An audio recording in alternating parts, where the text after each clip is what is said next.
Hey everyone, have you ever wondered how the atoms that make up everything around us came to be? Let's take a journey back in time to the very beginning. It all started with the Big Bang about 13.8 billion years ago. The universe began as an incredibly hot, dense point of energy. In just a fraction of a second, it expanded rapidly, cooling as it went. In those early moments, the universe was too hot for atoms to exist. Instead, it was a chaotic soup of quarks, gluons, and other fundamental particles. But about 10 seconds after the Big Bang, things started to change. The universe cooled to around 1 billion degrees Kelvin, and quarks began to combine into protons and neutrons. However, it was still too hot for these protons and neutrons to form stable atoms. Fast forward to 380,000 years after the Big Bang, during a period known as recombination.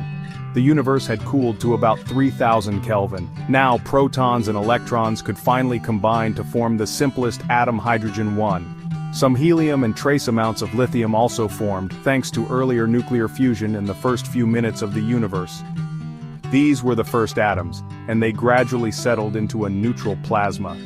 The universe at this stage was a vast cloud of hydrogen, helium, and tiny bits of lithium. Over millions of years, gravity pulled these atoms into dense regions, forming the first stars. Inside these stars, nuclear fusion transformed hydrogen into heavier elements like carbon, oxygen, and eventually iron. When massive stars exploded as supernovae, they scattered these elements, and even heavier ones, into space.